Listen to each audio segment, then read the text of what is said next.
My name is Jenna Carver, and last week, my entire life was flipped upside down in a single phone call. It started with my sister demanding $150,000 from my savings, not asking, demanding. She said it was my responsibility to hand it over because I was the financially stable one. When I told her no, she exploded. I thought that would be the end of it. I was wrong. 2 hours later, my dad texted me an ultimatum so cold it didn't even feel real. Sign off on her mortgage or don't come back. I stared at that message for a long time. Then I did the only thing that made sense.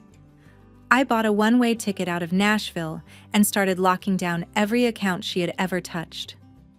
Old credit cards, shared logins, anything she once had access to. I shut it all down.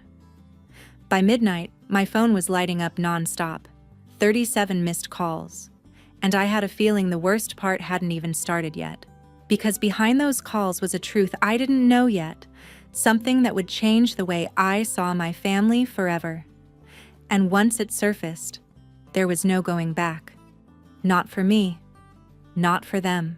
Before I tell you exactly what happened after I closed those accounts, and why walking away became the only choice I had, make sure to like, follow, and stay until the end, because nothing that came next was something I ever expected from the people who were supposed to protect me. By mid-afternoon, my world still looked normal on the surface. I was at my desk in the Nashville office, answering emails and counting down weeks until I could leave for Toronto. My savings were the bridge to that life, the reason I had said no to so many small comforts.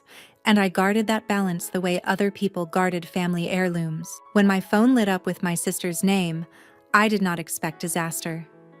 I expected another short update about her house hunt, another version of the dream she had been describing for months. She always talked about granite countertops and big yards, never about how much debt she and her husband had stacked under all that optimism. I had learned to listen without offering money, to keep a polite distance between her wish list and my bank account.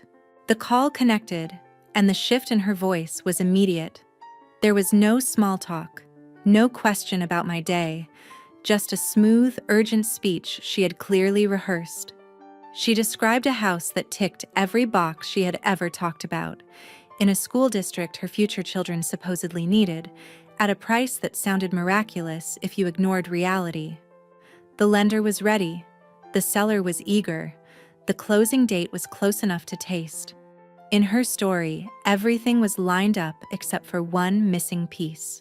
That missing piece was me. She said they were short by $150,000, and she did not present it as a request. She treated it like a fact, like the next logical step was for me to transfer the money and be proud I had stepped up for family. The way she spoke, my savings were not mine at all. They were a shared resource that had been patiently waiting for this moment. She wrapped the demand in the language of opportunity. In her framing, I would not be handing over years of work. I would be investing in their stability. She talked about guest rooms where I could stay, holidays around a table my money had paid for, children who would grow up in a home I had helped create. Underneath the warm words, I heard something colder. I was being cast as the permanent safety net, the quiet solution when their choices caught up with them. Every detail she painted pushed against the picture I had drawn for myself. I saw the nights I had stayed late at the office, the mornings I had skipped coffee out to save a few dollars, the plans laid out in my Toronto spreadsheet. Flights, deposits, first and last month's rent. A small cushion in case everything went wrong. In her version of events, all of that was flexible, something that could be delayed because her timeline felt more urgent. As she continued, I felt two parts of myself pulling in opposite directions. One part was the younger sister who had always stepped aside, who had been taught that keeping the peace mattered more than keeping her own boundaries. The other part was the woman who had finally allowed herself to imagine a life that did not revolve around someone else's emergencies. The first part knew how easy it would be to say yes, to tell myself I could rebuild later. The second part knew that later never really came. Sitting under the office fluorescent lights, with my phone pressed to my ear and my cursor blinking on an unfinished email, I understood that this was not really about a mortgage gap. It was about whether I was willing to keep living as the backup plan for everyone else. If I gave in now, this would not be a one-time sacrifice. It would be a contract I had never signed, locking me into the role of rescuer whenever their plans fell apart. The moment I let myself admit that, something in me hardened. I was not angry yet. Anger would come later. What I felt in that moment was clarity. I could either protect the life I was building, or I could hand it over and hope gratitude would make the loss feel worth it. Experience told me gratitude would fade, but the cost to me would not. For the first time, the idea of saying no did not feel selfish. It felt like survival.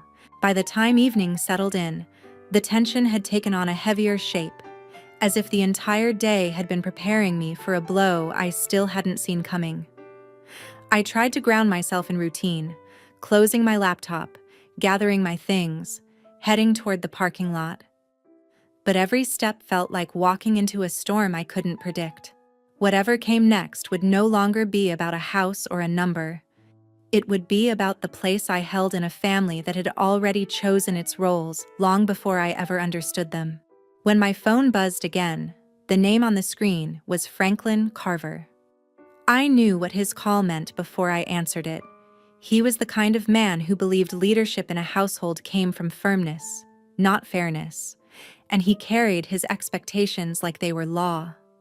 I braced myself for the weight of those expectations, the familiar pressure that had shaped my childhood more than I had realized until now.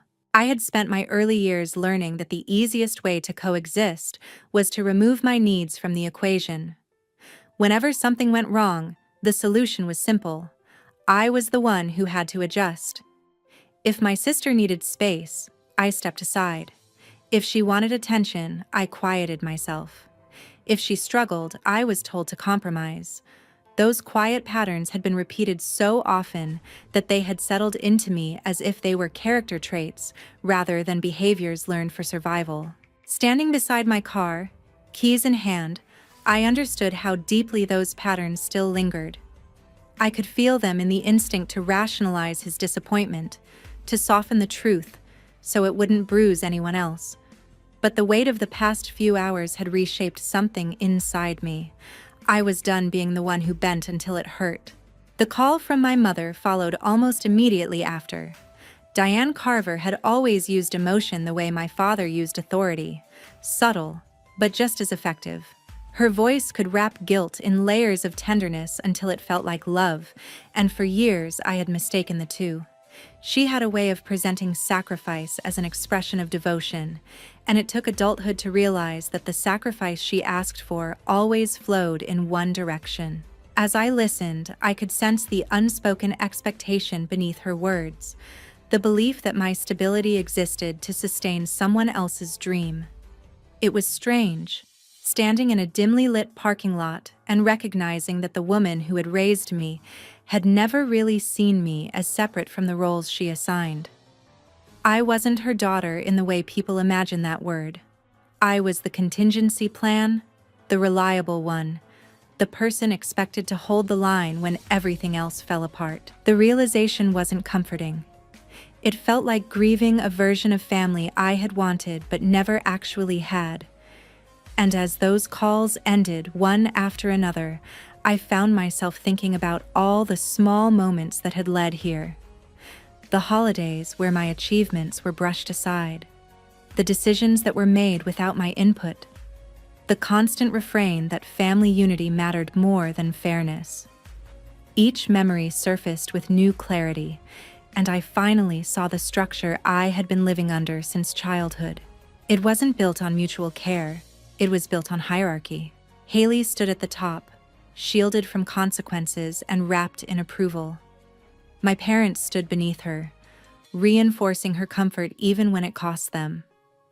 And I stood at the bottom, holding everyone else steady because I was capable of doing it.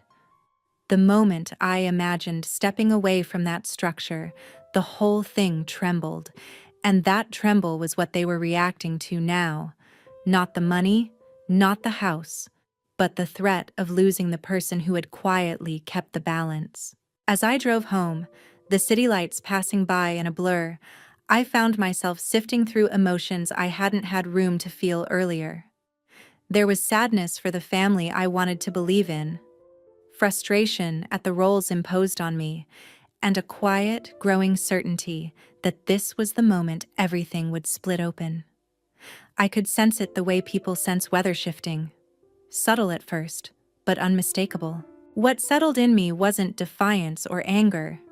It was something steadier, a recognition that I could not undo decades of imbalance by giving in one more time.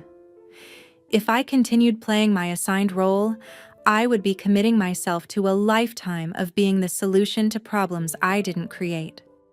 And that truth, more than anything they had said, solidified the path I needed to take.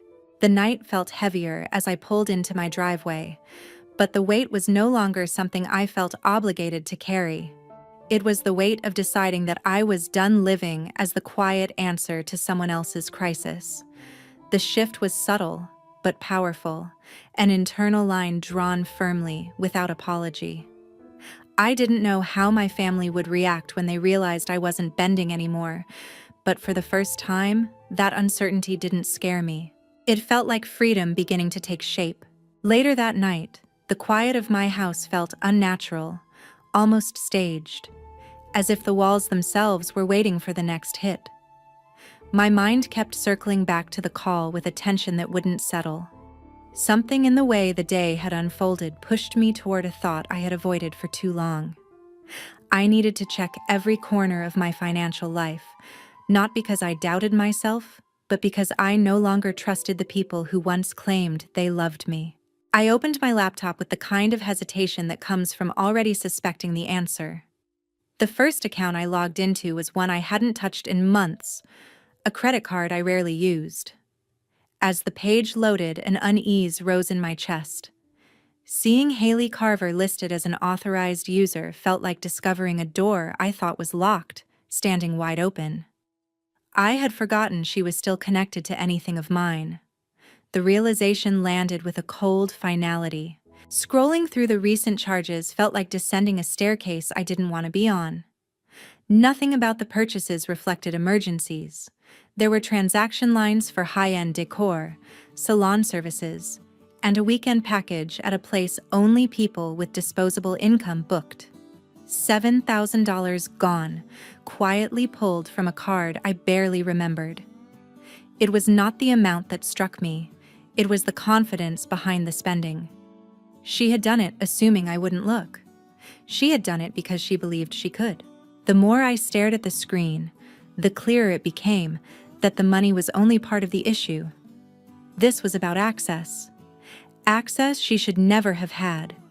Access she had taken advantage of without hesitation. I thought back to all the times I had been told that helping her was just part of being a family, and for the first time, I saw those words stripped of sentiment. They were instructions. They were expectations. They were orders masquerading as affection. I removed her name from the account, the click of the confirmation button feeling heavier than it should have. Filing the dispute for the charges was strangely less emotional. It was a process, a necessary step in reclaiming something I hadn't realized I had lost: control over my own boundaries. But the unease didn't fade when the tab closed. If anything, it sharpened. I moved through every account I had: checking, savings, retirement, investments, scrutinizing settings I once ignored. The deeper I looked, the more I found remnants of decisions made years ago, decisions I now regretted giving away. Old recovery emails, shared logins, passwords created at a time when I still believed convenience was safe. Then I opened a savings account I rarely used, and something in me froze. Under the beneficiary section, there was a familiar name: Haley Carver. Not as a joint owner, but as someone positioned to receive the funds if anything happened to me. The designation was 5 years old. Back then, I had thought I was being generous. helping with wedding paperwork, simplifying things for both of us. I had not imagined it would turn into another avenue for her to assume ownership of things that were never hers. Changing that setting was more than an administrative task. It felt like undoing a signature I had stamped with trust I no longer felt. When the confirmation email came through, a strange calm washed over me. Not happiness, but a quiet liberation I hadn't expected. After locking down the accounts, I went through my digital life with the same scrutiny. I replaced passwords I had used for years, removed old devices from my logins, and set up authentication methods that didn't involve anything she could guess. Each update felt like closing a window that had been left wide open. I hadn't realized how exposed I had become simply because I never expected to need protection from my own blood. As the night stretched on, the weight of everything settled differently. It wasn't fear or anger, it was realization. For years, I had treated access as trust, and trust as permanence. I hadn't considered that people who relied on me would eventually decide reliance meant entitlement. Sitting in the dim light of my living room, surrounded by the quiet hum of electronics and the scattered glow of notifications, I felt a shift. Not a dramatic one, but a slow turning of perspective. What I had uncovered wasn't a financial problem. It was a pattern woven into years of behavior I had excused, softened, and rationalized because doing so kept the peace. Tonight, the peace had finally shown its cost. The silence around me didn't feel comforting anymore. It felt honest. And honesty, in that moment, revealed something I wasn't ready to admit earlier. This was only the beginning of what I needed to confront. The next morning carried a strange energy, the kind that settles in before the truth forces its way to the surface. As I sat in the break room at work, hands wrapped around a cup I wasn't really drinking from, I felt the quiet stretch thin, almost as if the day itself understood the shift waiting to unfold. My thoughts moved restlessly, circling the edges of a suspicion I was no longer willing to ignore. When I finally opened my inbox, the message waiting at the top was from Morgan Tate, my financial advisor. Seeing her name stirred a mix of tension and relief. She was meticulous, direct, and impossible to fool. If something had crossed her radar, it meant the situation had grown beyond the boundaries of family conflict. It had stepped into territory where numbers replaced sentiment, and reality didn't bend for anyone's expectations. Morgan's reports were thorough by nature, but this one carried a weight I could feel even before I finished reading. She had pulled updated credit alerts, account histories, and financial patterns linked to anything with my name on it. What emerged wasn't a misunderstanding or a small oversight. It was a map of choices made behind my back, choices I had unknowingly been supporting. The first section laid out a trail of inquiries tied to large loans, all connected to Haley Carver's household. They weren't requests, they were full applications, submitted with a confidence that suggested she expected approval. Seeing that pattern shook something in me. It meant she wasn't planning for stability. She was planning under the assumption that I was the fallback she could lean against without limit. The next section carved deeper. Morgan had matched recurring payment gaps with dates that aligned suspiciously close to times Haley had spoken about financial stress, but had never admitted the full extent. There were unpaid balances, penalties, and a long string of refinancing attempts that carried an unmistakable desperation. It was not a temporary struggle. It was a system of instability held together with hope and denial. One part of the report struck me harder than the rest: an analysis of spending trends. Morgan had flagged transactions from accounts that were supposed to be separate, accounts Haley had no legitimate reason to know about. The pattern revealed someone moving money with the confidence of a person who believed access was a given. And beneath each line item existed the quiet suggestion that I had been absorbing the consequences without realizing the origin. Morgan's breakdown of risk painted a sharp picture. If I had agreed to the money she demanded, I wouldn't just be handing over savings. I would be stepping directly into a financial disaster I didn't create. Their debt wasn't accidental. It was ingrained. It was decades of decisions made without balance, restraint, or accountability. They weren't asking for help. They were asking for rescue. And not a single part of their history suggested they would change once they were saved. The realization settled with a heaviness that felt both painful and enlightening.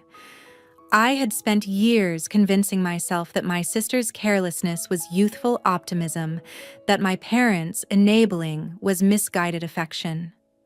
Morgan's report stripped away those illusions. It wasn't optimism. It wasn't affection. It was a structure built on the assumption that I would carry the consequences because I always had.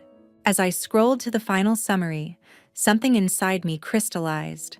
Morgan had listed projected outcomes if I continued supporting them. Delayed career plans, compromised savings, long-term financial vulnerability. Seeing my future laid out so bluntly sharpened my thoughts into something painfully clear. My family wasn't protecting my future. They weren't even considering it. They were treating my stability as an extension of their comfort. In that moment, the story of my life shifted. I was no longer looking at a request for support. I was looking at a blueprint of dependency designed around the idea that I did not get to choose myself. Every number in Morgan's report, every debt line, every risk projection revealed the truth I had avoided naming. Helping them again would not save them. It would only destroy me. Sitting at my desk, the office noise fading into a distant hum, I felt a calm certainty settle over me. It wasn't dramatic or angry. It was clarity shaped by evidence.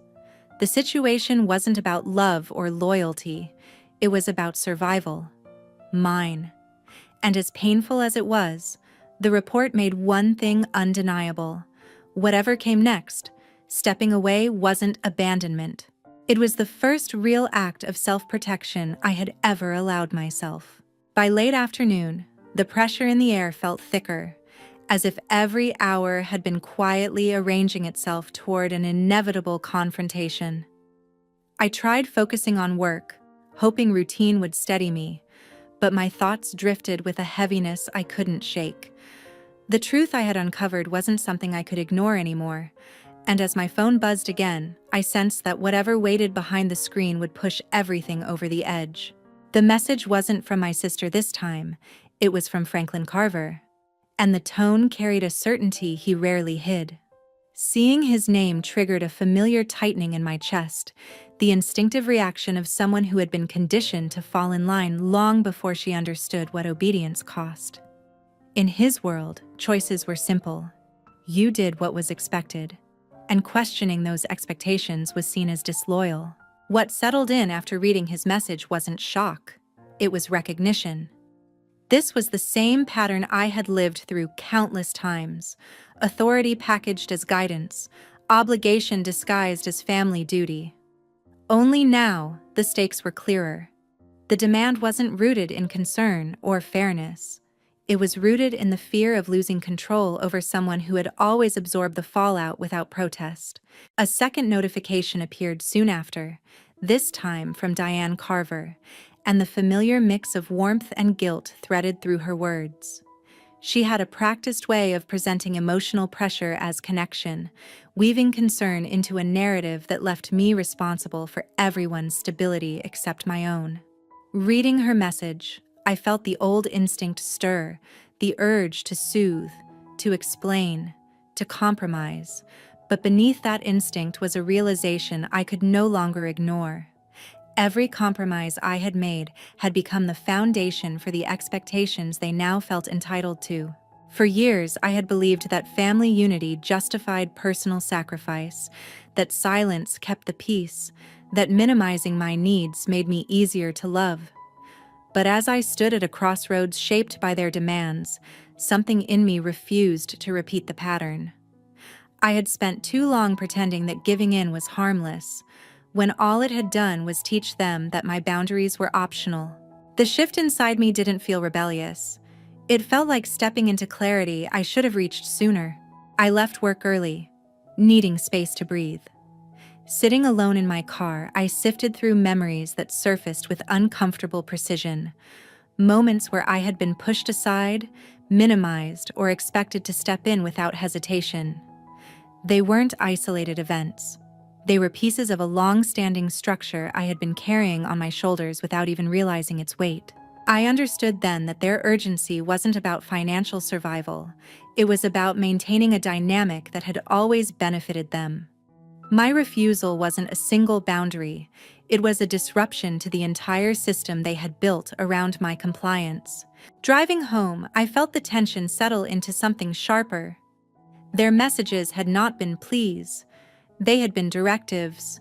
They believed they were entitled to my future, my stability, and the plans I had built for myself. The more I thought about it, the clearer it became that the ultimatum was never really a request. It was an expectation delivered with the confidence of people who assumed I would fold, because folding was what I had always done. But something had changed. I had changed. When I pulled into my driveway, the decision waiting for me wasn't difficult. I wasn't choosing between family and independence. I was choosing between repeating a cycle that had drained me for years or stepping into a life where my decisions finally belonged to me. Inside the house, I moved with a steadiness that surprised me. I retrieved the travel folder I kept in a drawer, opened my laptop, and reviewed the flight options I had researched weeks earlier.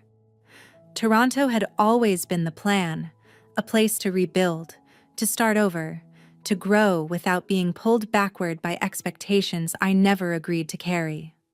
But until that moment, booking the flight had felt like a distant intention. Now it felt like the only path that made sense. As I selected the one-way ticket, my chest tightened. Not from fear, but from the unfamiliar sensation of choosing myself without apology. The confirmation screen appeared, and for the first time in years, I felt a quiet strength settle where guilt used to live. This wasn't running away. It wasn't retaliation. It was the recognition that my life was no longer something I was willing to negotiate. When the email arrived, sealing the decision, the shift inside me solidified. I had taken the first step away from the structure that had defined my role for so long. Whatever waited on the other side, I knew one thing with certainty. This choice was mine. And for the first time, mine alone. The quiet that followed carried a different weight, the kind that settles only after every rope tying you to the past has finally snapped. I remember standing in the small rental I found in Oak Park, surrounded by half-open boxes, realizing how strangely steady I felt. My family had spent years insisting that choosing myself was reckless, yet the stillness inside me felt like the first honest thing in a long time. News about Haley reached me sooner than I expected. It came through a financial alert tied to an old shared account I'd forgotten I was still monitoring. Her credit score had dropped sharply, pulled down by late payments and a maxed-out balance she could no longer roll on to anyone else. She had grown used to reaching into places she didn't own. My accounts, my opportunities, my life. And now every consequence finally landed on her shoulders. I didn't feel satisfaction, just clarity. People don't change because you beg them to. They change when the floor they built under themselves finally gives way. Franklin's downfall was quieter, but deeper. He'd built his entire identity around keeping the family image polished, the sort of man who measured his worth by what others believed rather than what was real. Once, neighbors learned that he'd pressured his oldest daughter into signing financial documents she never agreed to. The respect he depended on evaporated. In a town like Maple Glen, reputations don't die loudly, they simply stop being acknowledged. And for a man like him, that silence is a heavier punishment than any argument I could have ever thrown at him. Diane suffered in a different way. For years, she wrapped every family decision in the language of loyalty, but loyalty without boundaries eventually becomes a cage. When she realized I wasn't returning, no visits, no check-ins, No holidays shared out of obligation. She lost the illusion that her approval could control the direction of my life. The messages she sent became shorter, less confident, like someone stepping into a room they no longer recognized. I didn't respond. There are moments when distance isn't cruelty, it's survival. Life in Chicago unfolded at a pace I hadn't anticipated. My new position offered a clarity I'd been missing for years. Each morning, I walked into the research lab knowing my work belonged to me alone. No one claiming it, no one reshaping it for their benefit. The independence felt like a muscle strengthening after years of being ignored. I wasn't running from my family anymore. I was walking toward the version of myself that had waited far too long to breathe. Weeks passed before their final attempt to reach me arrived. A formal letter from an attorney tied to the Carver household. It wasn't a threat, just a desperate attempt to transfer responsibility somewhere else. I skimmed it once, folded it neatly, and slid it into a drawer I never opened again. There had been a time when something like that would have shattered me. Now it felt like the closing act of a story I'd already stepped out of. What surprised me most wasn't their persistence. It was the absence of any real regret. Not one acknowledgement of the harm caused, not one sign they saw me as anything other than a resource they'd lost. That realization cemented something I had been trying to articulate since the day I bought that one-way ticket. Leaving wasn't abandonment. It was release. The months that followed reshaped me in ways I didn't recognize at first. Grocery runs without tension in my chest. Evenings without waiting for my phone to light up with a new demand. Waking up without the weight of other people's expectations pressing against my ribs. Peace doesn't always show up with fireworks. Sometimes it arrives in the form of nothing. No noise, no pressure, no guilt. I thought about Haley occasionally, usually when reviewing financial records at work. Patterns of overspending, cycles of denial, footprints of privilege that always assumed someone else would pay the bill. Her downfall wasn't dramatic, but it was final. A denied mortgage, an eviction warning, a shrinking circle of people willing to absorb the cost of her choices. It was the kind of ending that fits the real world, not explosive, just inevitable. As for me, I rebuilt without looking back. I learned that healing isn't always soft. Sometimes it's the quiet decision to stop offering yourself to people who see you as replaceable. It's the steady refusal to justify your boundaries. It's the courage to walk forward, even when the past screams for you to turn around. And here's the truth I want anyone listening to understand. Family can be a place of love, but it can also be the first place that teaches you to abandon yourself. The real test isn't whether you stay, it's whether you recognize when staying is destroying you. Walking away didn't make me heartless, it made me whole. And if you've ever had to choose between being needed and being respected, I hope you choose the path that lets you breathe again.